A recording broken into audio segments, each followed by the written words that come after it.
From VTV Channel 6 Studios in downtown Vernal, this is Local Point with your host, Chris Piner. Welcome to Local Point, sponsored by Ashley Regional Medical Center. School is back in session in the Uintah Basin, and hundreds of high school juniors and seniors attend USU-Uintah Basin each year as part of USU's Concurrent Enrollment program. They earn college and high school credit at the same time. To talk all about it, we welcome into the studio Dr. Wes Holley, Dean and Executive Director of USU-Uintah Basin, and Josh Hunter, Student Relations Coordinator. He oversees concurrent enrollment. And I think a good question to start with is, what is concurrent enrollment? How is this that kids can earn both high school and college credit? It is a unique program that students are able to participate in. Our local students here in the Basin are able to participate in these classes with our college faculty and earn credit in general education classes, for example, math and English, and not only earn college credit that is applied to their Utah State University transcript, but it also, where concurrent enrollment comes in, they earn high school credit at the same time. Meets the credit for a high school diploma as well. Yes, and so they're able to take one class to satisfy two requirements. And there's many, many benefits with the concurrent program. Well, I can see some right off. Just being able to get some college credit is wonderful. And what is there criteria? I did mention juniors and seniors. Is that right? It is no sophomores in the program. No sophomores. Our policies are, we follow policies that have been implemented by Utah State University and also the Utah State Office of Education. And those policies state that they need to be a junior or senior with a minimum 3.0 high school GPA. There are some specific requirements for some specific classes, but what we want to do, and the reason we have those policies is there's a level of maturity that we look to have the students to have, because these are college courses. There is a little bit of difference between the level of responsibility a student needs to have when they take a college course.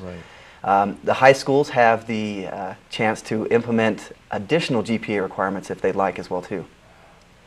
Now you've got a new building also. I think we've been well aware of that. We've actually talked about it here on this program before, and it's right across the street from the high school. In fact, the kids get to walk under a little tunnel there. That's pretty cool. That's exactly right. How is the new facility? It's incredible. You know, it's a combined facility with UBATC and USU, so we have some space there along with UBATC. But the really great thing is that they put in that tunnel, and it's a way for the students to come directly over, get their university course, get their UBATC course, and it's safe. And that's the critical element. Yes, they don't actually have to cross that highway because it is, and there's a lot of traffic on it, but it's a beautiful tunnel that's right underneath, and I think it's very well done. So not just the tunnel, but the whole facility. And it's secure. There is a security mechanism built around that tunnel to where you know, they're protected, and there's it's not a dark, hidden place that you don't want to. Yes, all observations are constantly going on from both locations.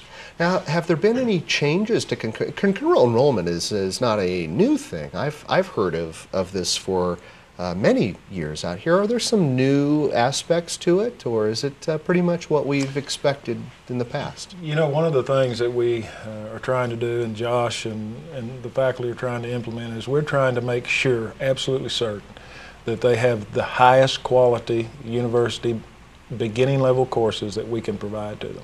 And that's our focus. That's what we are going to do. So there will be maybe some recognizable changes in the expectations that the students are expected to fulfill. And that's in line with a university level course. With the college expectations. And you have to forgive me because I teach also at the high school. I immediately jumped to Uintah High School and the new facility across from Uintah and the tunnel. But you are also near Union High School too, is that right? So how does that program work? Our Union students are similar to our Uintah students. They're able to just walk across the street. We don't have a tunnel, but they're able to participate in our classes right at our campus there in Roosevelt. Then we also have our Altamont, Tabion, and Duchesne students who participate as well through the interactive video conferencing system, IVC system. So it's a broadcast system that they're able to take classes as well. So you are literally all over the Uintah Basin. Exactly. Yeah, well, that's what I was wondering. So that's very good. Well, all right, we're going to take a quick break after this word from Ashley Regional Medical Center. High school students, you'll hear how you can hit the books and get a jump start in your college career. We'll talk a little bit more about this concurrent enrollment. We'll be right back. Welcome to the CT Suite at Ashley Regional Medical Center. We've recently renovated this area for our new GE Lightspeed VCT scanner, the first of its kind in northeastern Utah. This CT is the next generation of life-saving imaging technology. The new 64-slice CT delivers crystal clear, high-resolution 3D images with breathtaking speed and reduced radiation. Ashley Regional Medical Center, providing technology for the future. Welcome back. Today's topic is USU-Uintah Basin Concurrent Enrollment Program. And if you're just joining us, we've been talking a little bit about how this is now a program throughout the entire Uintah Basin, or I don't know, maybe it's always been throughout the Uintah Basin. Is that something that hasn't changed? It's all over the place. It's been available in the entire Uintah Basin for a number of years. Right. Yeah. And how is it that a student could, let me just ask Josh, if a student wanted to get involved in this, or a parent wanted their child to get in that, and they met this criteria that we discussed, how do they enroll? Well, we have really good relationships with our counselors at the high school level, and so they want to visit with our counselors first, because we have a strong partnership with those high schools. They have all the info. Well, they do have the info, and they have the people they need to call, and that would be me. So they visit with their high school counselors first, because they need to match and work with their schedule. But as far as registration, the registration process is real simple. We have registration staff both in our Roosevelt and Vernal campus that work with concurrent enrollment students, and we go through and get them registered and tell them about the policies and procedures and make sure that they don't have any questions. All right. Now, the only other problem I can see is I going through college myself, it costs.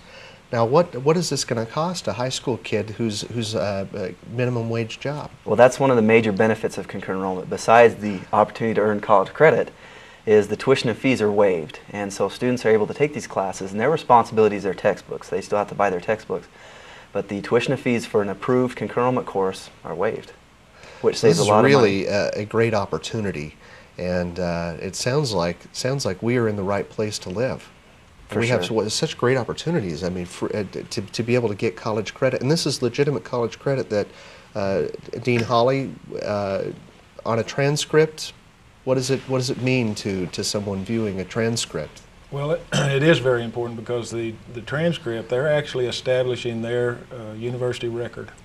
So the minute they enroll in that course, they complete that course, there's a grade assigned to their USU transcript. And that transcript, of course, is going to follow them for the rest of their life. And so we take that pretty seriously, and we work with them to make sure they understand that, because we don't want them doing something that will be an adverse effect on them on and their that career. transcript. Yeah, that's exactly both right. ways. It can be That's good, right. it can be bad if you don't take it seriously, but what, again, an opportunity to be able to get no cost college classes and begin your transcript. So is there a general, I mean, what is the general philosophy then of concurrent enrollment? What are you trying to accomplish? What's the point of doing it concurrently as opposed to finish high school then move on? Well, there's several elements that flow into that philosophy. The philosophy that principally I hold in relationship to the concurrent enrollment process is that we really wish to build off of the high school curriculum and education that they're gaining from their high school. So another reason why sophomores, we tend to not want to put a sophomore in those kind of classes. So what we really want is we want an outstanding high school curriculum. Then we take those students at that point, and then we try to enhance that education and that knowledge through the university coursework. And that's the base philosophy. Yes. And if we can do that well in a coordinated effort with the high schools, then what we end up with is some students who have got the ability to get a really fast start. Now there's other philosophies, not necessarily my philosophy, but there's other philosophies that play into that. One is that the state supports the concurrent enrollment program financially. The state also supports a Century Scholarship program that helps the students financially. There's a basis for those scholarships, but all of that philosophy is one intention. We want these students to leave the Uintah Basin, hopefully not leave it, but if they do leave it, we want them to get an excellent start in school and use all of those hours they gained here in their career choice. And that's on top of the financial benefits. You bet. They're great financial benefits to be able to get that many classes taken care of at this time. Well, thank you both for answering my questions. I'm sure that many of our viewers had the same questions answered. Sounds like we've got a great program that continues to improve. So thank you both for being here. Thank you. Well, thanks. For more information, you can call 435-722-2294 or online, uintahbasin.usu.edu. We're out of time for now. Thanks for watching Local Point.